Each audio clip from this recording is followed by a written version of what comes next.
matindi po ngayong araw na ito dahil merong pabulaga ni si Marcos. Naku po, nabulaga ang lahat. Parang ganun eh. Parang hindi natin alam kung ano na yung mangyayari. May pabulaga siyang gayaan kanina, ay kahapon. At isa pa, meron pa po rin isang bumulaga sa atin naman. Ito, matindi ito. Si Marcoleta, pinahiya si Ombudsman. Yun! Yan ang gusto ko. Yan ang gusto ko, atapang-atao, di ba? Pinahiya ho si Ombudsman na Remulla kaganina. Parang tutang hindi maipinta yung itsura ni Remulla kaganina. Mamaya papanoorin natin yan. Pero bago yan, eto munang issue ho patungkol dito sa inilabas ni Marcos. Pa-video-video na siya ngayon, ha? Kasi dati, di ba, alam naman natin, yung mga tagapagsalita lang niya, yung nagsasabi ng mga information, kaya lang, yung kanyang tagapagsalita, laging sablay, laging fake news, di ba? So, pinuna pa ni kanyang kapatid na si Senator Amy na tila parang wala siyang ginagawa o parang, di ba yung sinasabi niya yung bilang gobernador noon, parang wala siyang ginagawa. Tapos, sinasabi na hindi na siya makilala kasi kung ano na at pautal-utal na daw magsalita. So ngayon, naglalabas na siya ng mga video niya na para bagang sinasabi niya, no, I'm okay, I'm chill. Ay, hindi, iba pala yun. I'm chill. Iba yun. Di ba, parang ganun na nilalabas ni Marcos ngayon. Parang sinasabi niya, I'm healthy and I'm okay. I'm handling the situation. Parang ganyan eh. Yan yung optics niya eh. Sabi ko nga sa inyo, magaling yung humahandle ng PR nito eh. Kitang-kita ako kasi may hinala ako ng nag-handle ng PR niya eh. May kilala ako dyan. Hindi ko na lang sasabihin kung sino, pero may kilala ako dyan nagtatrabaho sa OP na tila mukhang siya'y nag-handle ng PR ni Marcos. Kasi itong kakilala kong ito, magaling to, PR man talaga ito. Magaling ho ito, kaya sa tingin ko siya nag-handle ng PR ni Marcos. Kasi ngayon, yung mga ginagawang pautot, yung pambubudol ni Marcos, akala nila nakakaloko sila. Pero pag ikaw, alam mo yung katotohanan at alam mo yung mga sitwasyon talaga nagmamasid ka, tinitingnan mo yung mga sitwasyon, talagang maalam mo na nang bubudol ito si Marcos. At yan po ang nangyari ngayon. Kasi ngayon, pansinin niyo sinabi ko nga sa aking video sa Facebook ko, by the way, highway, kung gusto niyo ng updated, punta kayo sa Facebook ko kasi doon, mas nauuna ko na i-upload minsan, di ba? Kaya importante na nakapalo din kayo doon. Banat by. Tapos alam mo, sinabi ko nga doon sa aking video kaganina, sabi ko tila parang binubudol tayo nito ni Marcos kasi meron siyang video na unang lumabas na sinasabi niya na meron siyang warrant na ni Zaldico at ng ilang mga opisyal ng gobyerno. Di ba? Meron siyang pagganon eh. Tapos may pangalawang video siya lumabas, yung the same day na sinasabi niyang kasama na si Romualdez. Hindi ko alam kung which ang nauna. Parang ang nauna yung wala pa si Romualdez. Tapos sumunod na lang yung pangalawa. Para ewan ko kung meron bang bumulong sa kanya, isama mo na si Romualdez kahit moro-moro lang, kahit pambubudo lang. Kasi yung kay Zaldico, may warrant na daw. Meron ng ilalabas na warrant. Ibig sabihin ng may ilalabas ng warrant, naibigay na yon sa ombudsman at nasabi na ng ombudsman na merong probable cause para bigyan siya ng warrant. Okay, yun yung siste. Pero yung kay Remulla, kay Romualdez, pinakakasuhan pa lang. Yun ang sinasabi ng mga gabinete ni Marcos at ng ICI na pinapakasuhan pa lang si Romualdez. Pero syempre, ang headline nun, Zaldico at Romualdez pinakakasuhan na. Ganun na nakikita mo sa mga media. Alam mo naman ng media. Bayaran din yan eh, di ba? Alam naman natin kung sino may hawak niyan. Di ba? So ngayon, ang dating, merong ginawa si Marcos at pinakakasuhan niya na si Romualdez. But in reality, hindi naman. Kaya binubudol na naman tayo, ginagago na naman tayo eh. Pero akala niya nakakagago siya. Ang nagagago lang naman yung mga tanga niyang bayarang followers.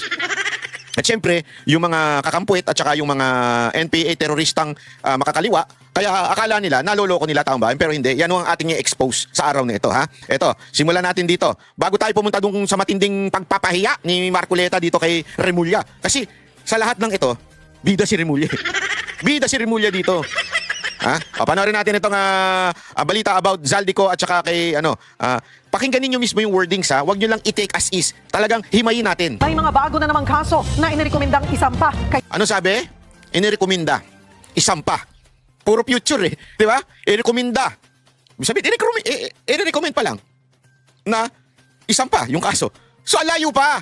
Pinalalabas kasi ni Marcos at sigurado ako na Malacanang, lalo-lalo na itong propagandista niya si Auntie Claire, pinalalabas nila na merong ginagawa si Marcos. But in reality, sobrang bagal. Zaldico, pati si dating House Speaker Martin Romualdez, pinakakasuhan na rin sa ombudsman. Nasa frontline ng balitang yan, si JC Cosico. Ito ay tungkol sa mga impormasyon ng dating Speaker Martin Romualdez at saka ni Zaldico. Pag nakita lahat ng ebidensya, baka mag-file ng kaso ng plunder Baka mag-file ng kaso ng plunder. anti-graft o indirect bribery. Mismong si Pangulong Bongbong Marcos na ang nagsabi ng nagbabadyang kaso laban sa kanya. Nagbabadya. Puro future eh. Wala tayong maasahan dyan. Puro ano kayo eh. Puro kayo salta. Hindi ako yun yung, di ba, yung sinabi nyo ang ang gusto natin ay magkaroon ng 20 pesos na bigas. Ganyan sila eh. Mahilig sila magganyan eh. Yung gusto, inspirasyon natin, goal natin, para bagang wow. Yung mga tao, syempre, hindi maunawaan masyado. Parang ang dating sa kanila, wow, tingnan mo na, magkakaroon ng 20 pesos na bigas. Boto na natin yan. Boto na yan. Nabudol eh. Eto na naman siya. Ang gusto natin ay magrekomenda na ikasuhan. Puro future eh. Kaya huwag kayo maniniwala mga kababayan hanggang hindi nakukulong si Remulla. Ay, si Remulla pala. Sorry. Si Romualdez. Ano ba isama mo na si Remulla? Hindi, hanggang hindi ko nakukulong at hindi humihimas rehas itong si Romualdez, huwag tayo maniniwala. Kasi yun nga lang sa pagkaso pala, ang tagal-tagal na, dami ng sat-sat eh. Ha? Ladies and gentlemen, ginagawa yan. Pag gustong madismiss yung kaso, kagad. Kunwari lang magsasampa ng kaso, pero in reality, mahina yung mga isasampa, sablay yung mga isasampang ebidensya. Kaya huwag tayong huwag tayong magpapaniwala hanggang hindi natin nakikita si Romualdez na umihimas rehas. Yan ang lagi niyong tatandaan. At siyempre, dapat kasama yung presidente nato. Again, hindi natin sinasabi na sila'y magnanakaw. Hindi yan ang sinasabi natin. Pero maraming netizen ang naniniwala na kasangkot sila dyan sa sindikato ng Ghost Flood Control Ghost Project. Alam ng mga netizen, talagang sila ay involved. Pero tayo, ito lang sinasabi natin. Whether sila ay involved o hindi, nasa kamay nila yun. Tandaan ninyo, ang budget nagsimula kay Marcos, nagtapos kay Marcos. 'Di ba? Ibig sabihin, wala siyang ginawa. Pangalawa, kahit si Martin Romualdez ay meron pananagutan din. Hindi, aside from, ang hinala ng mga tao ay siya ay talagang sangkot diyan at nakakatanggap. Gayunpaman, more than that, yung pinabayaan niya, yung kanyang inilagay na si Saldico. So wala silang lusot diyan kahit sang anggulo, kahit anong depensa ni Lacson. Kahit ba sabihin ni Lacson na siya lang ay ginamit lang yung kanyang pangalan, hindi pa rin makakalusot yun. Kasi ang tanga mo naman, nagpagamit ka. Di ba? Gago! Ganon ka ba katanga para malusutan ng mga tauhan mo? Para gamitin ang iyong pangalan? Di ba? Ano yun eh? That's a fact na hindi mo pwedeng burahin. Lacson, kahit anong palusot mo, kahit anong pag-abogado mo dyan kay Marcos, sablay pa rin yun. So para mo na sinabing walang kwenta yung presidente, di pagkaganyan, impeach na yan. Tanggalin na sa posisyon yan. Impeach na yan. Mantakin mo nakakalusot bilyon-bilyon? Hindi ho ito milyon ha. Alam nyo ba ibig sabihin ng bilyon? Ibig sabihin yan thousands of millions. So, halimbawa, 1 milyon. Aabot ng 1,000 million para sabihin mo bilyon. Antindi ho niyan, mga kababayan. Ng pinsan na si Congressman Martin Romualdez. Dami rin dyan si dating Congressman Saldico. Kaugnay pa rin yan ng mga maanumalyang flood control projects. Malakas naman ang loob natin na yung ombudsman, ang ginagawa lamang ay sumusunod sa ebidensya. At kung saan tayo dinadala ng ebidensya, doon pupunta ang ating investigasyon. Isang oras lang matapos ang pahayag na yan ng Pangulo, ito na ang DPWH at Independent Commission for Infrastructure. Kahong-kahong dokumento ang dinala nila sa Office of the Ombudsman. Inirekomenda nilang kasuhan ng plunder o pandarambong, graft o katiwalian at direct bribery o panunuhol si Romualdez at Ito ha, pakinggan natin yung mga salita nila dito ha. Tingnan ninyo ha. Pakinggan ninyo para malaman ninyo kung gaano katindi ang katarantaduhan na nangyari sa bayan natin. kasama sa isinumite sa Ombudsman ang nasa 100 bilyong pisong halaga ng kontrata mula 2016 hanggang 2025 na nakuha ng mga kumpanyang Sunwest at Hightone Construction, ang dalawang kumpanyang iniuugnay kay Zaldico. Speaker Martin Romualdez, siya ang naging speaker from 2022 to 2025. Si former Congressman Zaldico ang napili na Committee on Appropriations Chairman. At ang sinasabi ng referent na to ay dun sa relationship na yon nangyari itong mga iba't ibang kontratang ito. Facts lang lahat ito.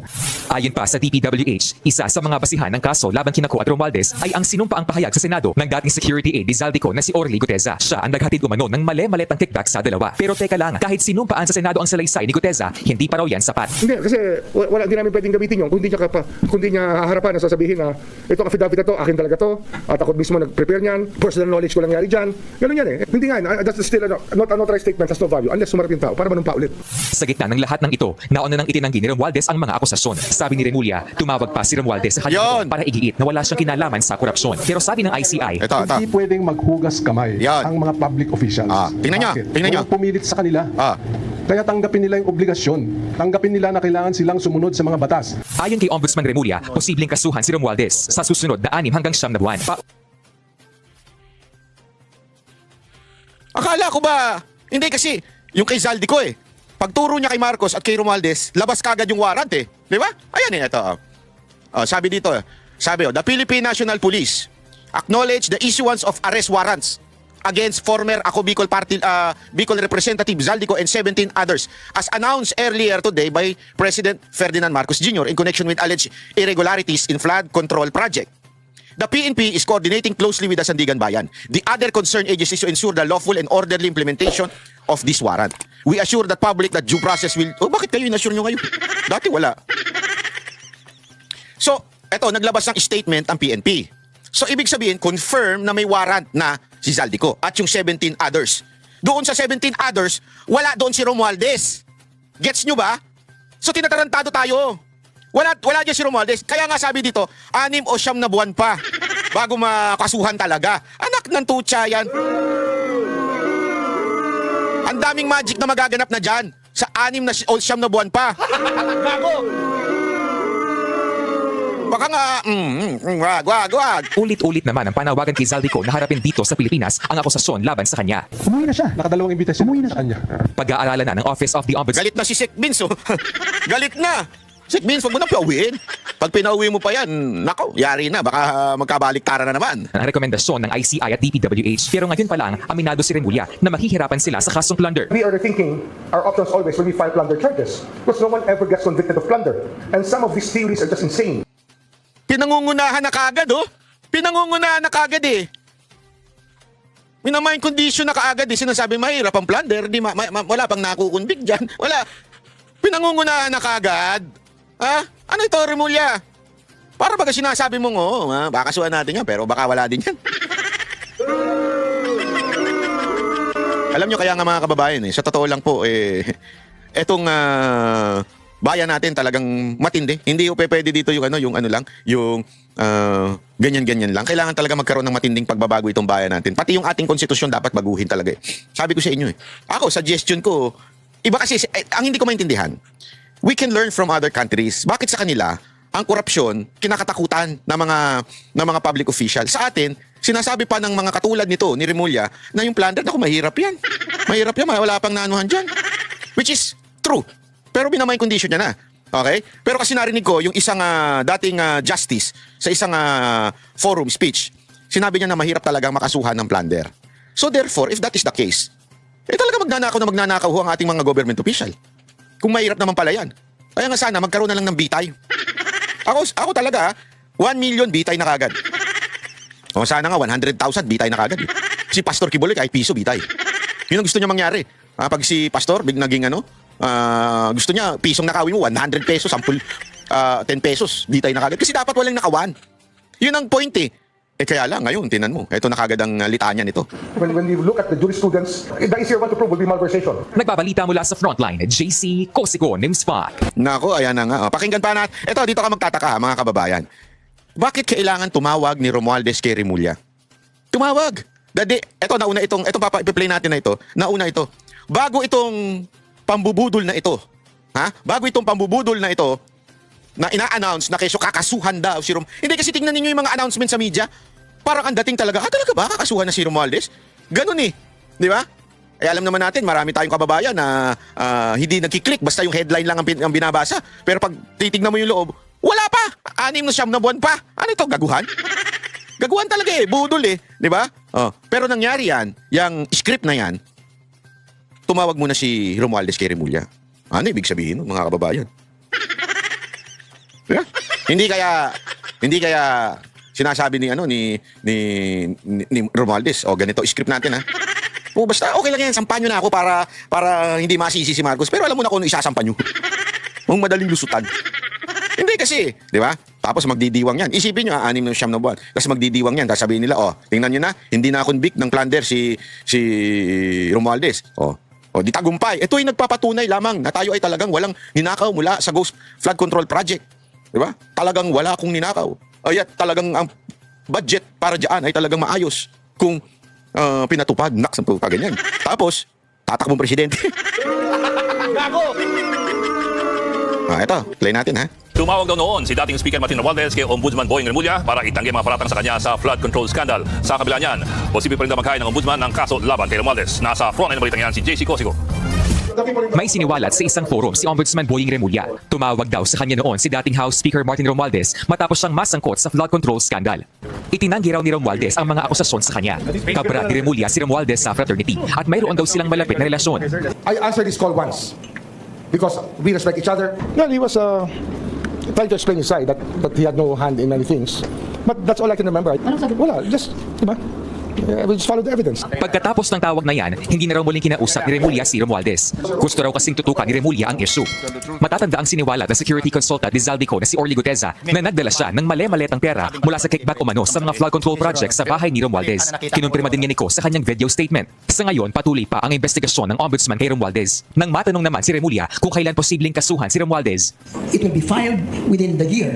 I mean, not this year, but at least in the next 6 months or 9 months. Oh, yes, ma'am. You think so? Yes, ma'am. I'll hold you to that. Yes, ma'am. I do not want to file a lousy case. I will never file a lousy case. I'm not that kind of person. I want things to be done properly. I want it to be documented. I want it to be solid. Una na ring sinabi ni Remulla na iimbestigahan din ng ombudsman ang mga pangalang binanggit ni Ko sa video, kabilang si Pangulong Bongbong Marcos. The revelations are fresh, and we're checking on everything. Hindi ko naman kinuha yung opisina to para magtakip para kahit kanino. I don't get this office for that. Uwe. Nitong Martes Wala naniniwala sa'yo. ang unang kaso sa flood control scam laban kina Ko at mga opisyal ng DPWH Mimaropa at SunWest. Nagbabalita mula sa frontline, JC Cosico, News 5. Bakit Edling daw po maging Alam mo, walang naniniwala sa inyo. Sa totoo lang po, walang naniniwala sa inyo. Makakala ninyo naniniwala sa inyo eh. Ha? O ito, pakinggan naman ho natin itong banat ni Marcoleta. Ha? Malupit talaga ito si Marcoleta, niyari. Oh. Ito. In several decisions of the Supreme Court, the Office of the Ombudsman was admonished for grave abuse of discretion or acts of bending or twisting the law to expand its powers. I may cite several jurisprudence if I must. Mr. President,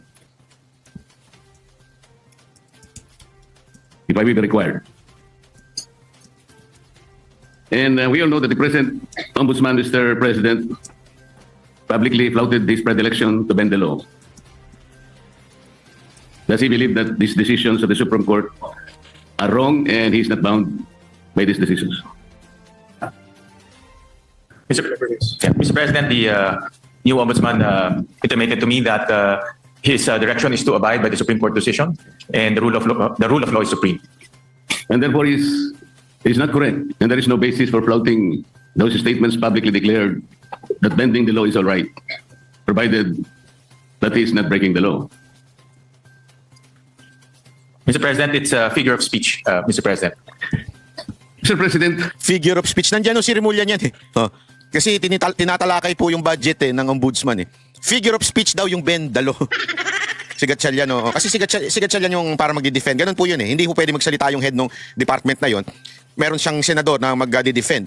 Ito, dinidefend ni Gatchalian yung bend the law sa interview ni Remulla. Kasi inulit pa ni Remulla eh. Naalala ninyo, umuo siya kay Tulfo, tapos inulit pa ni Remulla sa isang interview na you can bend the law but not break the law. O ito ngayon, sinasabi niya, ano to, figure of speech lang ito. Gaguhan eh, no? Paano pag nagdesisyon si Remulla, Ombudsman Remulla, kailan yung totoo, kailan yung figure of speech? Paano natin sasabihin yun? Hindi pa pwedeng ganun eh. May figure of speech, pero minsan hindi. Eh, para kang ano dyan eh, para kang ikaw yung humahatol dyan eh. why figure of speech? The office of the Ombudsman is a high office. We're not supposed to be guided by figures of speech. Our people might be misled into believing that it's all right to bend the law, provided we do not eventually break it. It should be explained succinctly, Mr. Speaker. It should be explained very well that that is not correct. That he was wrong in saying that. He was very wrong in confirming and even affirming that publicly in one of our hearings in the Blue Ribbon Committee. Can we expect that, Mr. President, for the Ombudsman to do?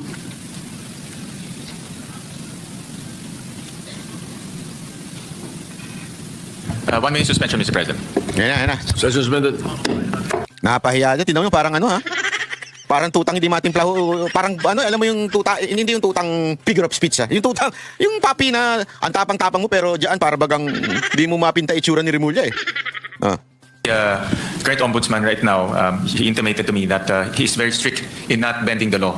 In fact, he also intimated that he will abide by the Supreme Court ruling, as he believes that the rulings are forms part of the law, and the rule of law is supreme, Mr. President. So he abides by those principles, Mr. President, and he will carry that in his tenure as the country's ombudsman, and especially in his quest to hold people to account and to put people in jail, especially those who transgressed our laws, Mr. President. So those are the principles that he abides by, and those are the principles he will carry in his duty as our ombudsman, Mr. President.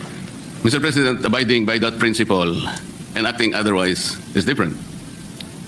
You say that you abide by the law strictly, but you say publicly that you can bend the law. How is that? Doesn't the public need to be clarified very clearly on this matter, Mr. President? Our people might be confused by that statement. That's why I am asking whether he can make a clarification or he can make public apology for saying that, Mr. Yun, President. public apology. And this will be good for the country. Yun. Mr. President, we thank the good gentleman from Tarlac and Pampanga, Senator Marcoleta, for bringing this up. And this is an opportunity for the current ombudsman to clarify his statements. And this is actually the clarification that he is expressing to this august body, that he will abide by the rule of law and he will not bend the law to serve any other purpose, Mr. President, or to serve any other being, Mr. President. So Can we... So, Mr. President, that's why this is an opportunity, and as he intimated to me, that he will always put the rule of law as supreme, Mr. President. Mr. President, even for this issue alone, can I respectfully move that maybe we can suspend our rules? I want to hear personally the ombudsman to say it for himself. Nako. Pinagsosorry, oh. Sorry. Maganda dyan, paluhurin mo pa sa munggo. Biro lang. Pinaluluhod niya, oh. Grabe to si Marcoleta, oo. 1 minute suspension, Mr. President. Session suspended. Madam Majority Leader, what do you... Ayan. Tingnan ninyo kung sino yung pagtatanggol. Sino yung magtatanggol kay Remulla. Tingnan nyo, Tingnan nyo, magugulat ka eh. After that motion. Mr. President, with all due respect to the good gentleman from Tarlac and Pampanga, the Senator Marcoleta, we have very, very rarely given way to such a motion to suspend the rules, especially during budget plenary deliberations. With all due respect to Senator Marcoleta. Wala. So I apologize that it may not be possible also this morning, Mr. President. So therefore, we are not entertaining the motion. We are not entertaining the motion, Mr. President, but the chairman remains fully capable of addressing the important issue raised by the good gentleman. All right, thank you. Thank you, Mr. President. Thank you, Majority Leader. Muling nagpapasalamat po kami kay Senator Marcoleta at tinanong niya po yung itong issue. Nagbibigay po ito ng oportunidad para sa ating bagong ombudsman klaruhin yung kanyang mga nasabi. At wala akong intention to bend the law. No? That's very clear. In fact, ang prinsipyo po ng ating bagong ombudsman is to follow the law and uphold the law. Dahil naniniwala siya na ang rule of law is supreme, Mr. President. So, para lang klaro, no, na itong nasabi niya ay isang figure of speech, pero wala akong intensyon na baliin po ang batas. Dahil ang kanyang intensyon ay ipatupad ng batas ng may integridad at may katarungan, Mr. President. Mr. President, kaya ko lang naman po ipinipilit ang bagay na ito sapagkat I think even the ombudsman as a lawyer himself believes in the court doctrine of our legal system, dura lex sed lex. Yung sinasabi natin bending the law will be inconsistent totally with this core legal system. Hindi mo po pwedeng kahit na konti. Tatanong ko nga sana, to what extent can you bend the law that can still be acceptable? Hindi po pwede yun. Dura lex sed lex. At ako rin po, sumasang-ayon po kay Senator Marcoleta, the good gentleman from Tarlac, Pampanga, na ang batas po ay dapat ho natin ipatupad. At wala ho yan tinitignan. Kaya ho naka-blindfold po si Lady Justice dahil wala ho tinitignan. At yan rin po ang assurance po ng ating bagong ombudsman. Kalokohan. Dito po sa bulwagang ito at sa lahat po ng sambayang Pilipino na nanonood ho sa atin. Alam mo, hindi ko alam ba't hindi kinikilabutan itong mga to, no? Pag sinasabi nila yung wala ang batas sa atin, wala hong kinikilingan. I mean, hindi ko kayo kinikilabutan. Kasi don't tell me naniniwala talaga kayo dyan na wala kayong kinikilingan. Di ba? Imposible ho eh. Kitang-kita nyo naman ang ginawa kay Pangulong Duterte, walang due process, mabilisan. Wapak. O hindi lang yun, napakarami pang iba. Kahit nga yung mga kababayan natin eh. Di ba? Kahit yung mga kababayan natin.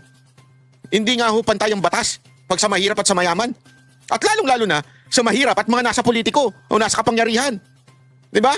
Tapos sasabihin nyo, ganito talaga ang batas kasi ginagago nyo sarili nyo. Sa totoo lang ha, ginagago nyo sarili nyo. Na ipapatupad niya ho ang batas na may integridad po. Kasi po, Mr. President, nakakabagabag talaga. Talaga? Sana po figure of speech lang. Pero nagkaroon po kasi ng pagkakataon na hindi figure of speech yun eh. Dahil doon sa isang pagdinig sa Blue Ribbon Committee, nakita naman po nating lahat. When a particular witness applied for witness protection program, and the law is clear, the provisions of law on the requirements on how to apply for a witness under the witness protection program, nandun po lahat yun eh. The enumerations, the requirements are exclusive. Pero sinabi po ng ating ombudsman, then the Secretary of Justice, pinipilit po merong restitution. I advise him that he cannot do that because restitution does not appear in the law. But Mr. President, he insisted.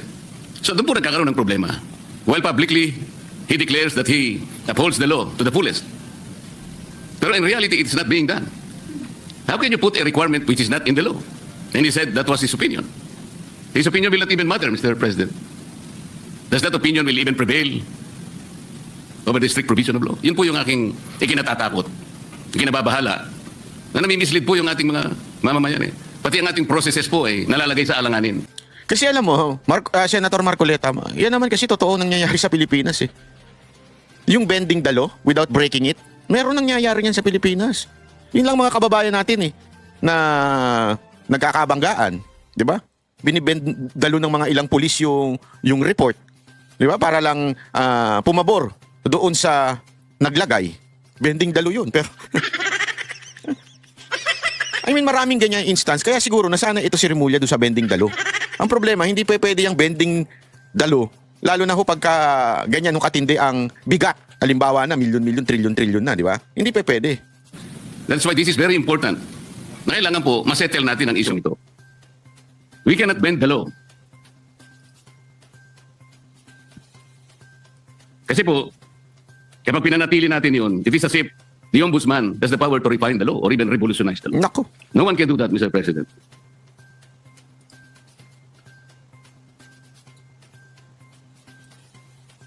Kasi po, tingnan na, ito pa po yung nakakabagabag. It still falls on this very subject, Mr. President. Kamakailan lamang po ang ating current ombudsman ay nag-announce na sa mga darating na araw, meron pong may issuean na warrants of arrest. Na mga iba po ay kasama pa natin sa kapulungan ito, Mr. President. Mr. President, may I ask whether the Office of the Ombudsman has the power to issue warrants of arrest? Nako, malupit ito. Yan yung sinasabi niya, yun yung pino-point out niya, na kaya hindi pwede yung bending the law. Kasi, bilang isang ombudsman, napakadelikado niyang bending the law. Di ba? Tulad nga niyan. Eto, antayin ninyo ito sasabihin niya, ha?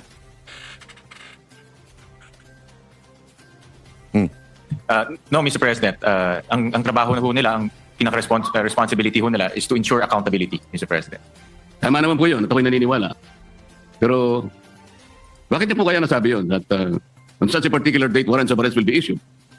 Does he think that he can preempt the Sandigan Bayan or even the RTCs, Mr. President, to issue the warrants? Ang galing talaga nitong bata natin na to si Senator Marcoleta. Hindi talaga nasayang yung boto natin dito. Kasi alam mo, yan yung ugali ni Remulla ever since. Tandaan ninyo, pinagmamastan na natin yan mula kay Bantag, mula kay Tebes. Yung style niya na parang diktador. Na tila, alam niya lahat. Nagmamagaling yan eh, bida-bida yan eh, di ba? Ilang beses natin pinoint out dito yan sa ating channel na bida-bida yang Remulla na yan. Ever since, noon pa lang panahon ni Bantag. Nagbibida-bida na yan, pinangungunahan na. Kahit, alam mo yun, na supposedly, paulit-ulit natin sinasabi to, nung panahon na DOJ siya, he should not act like a judge. Kasi sinasagmit nga doon eh. So dapat, iimbestigahan pa lang ng DOJ, ng Fiscal's Office. Dapat ganun yun eh. Yun ang papel ng DOJ. Kaya nga, di ba, tingnan nyo nga yung sinasabi na kapiring, ang matanong ano. Yun ang gagawin ng DOJ. Titignan ang titimbangin ng mga ebidensya. Siya, wala pang ebidensya, guilty na sa kanya. Bago! Alala nyo, simula pa lang ng mga issue from Bantag, guilty na kagad si Bantag. Ganun niya tratuhin. Si Tebes, si Pastor Kibuloy, lahat siyang guilty na kagad. Without, remember, etong mga to, hindi ito convicted. These people are just accused and undergoing trial. Ganun dapat ang treatment. Pero itong si Remulla, dahil siya nga ang bendalo, ganyan na ho siya katindi humusga. Ngayon, binitbit na naman niya sa ombudsman yung bendalo niya. bibigyan ko ng bendalo to eh. Hindi, binitbit na naman niya sa ombudsman. Ano to binibitbit niya sa ombudsman? Na kesyo, lalabas na yung warrant kasama itong mga senador. Sandali, ikaw ba mag-aano ng warrant? Oy, bakit mo alam? Ikaw ba mag-i-issue ng warrant? Yes or no? Hindi. Kaya nga sagot niya dito, ikaw ba under ba ng ombudsman ang mga senador? Hindi. Oy, bakit alam mo? Bakit sinasabi mo Sandigan Bayan yan tsaka RTC mag-aano niyan? Bakit alam mo? Oh. Kaya nga sabi ko sa inyo, ganyan kagaling itong si Senator Marcoleta. Politela.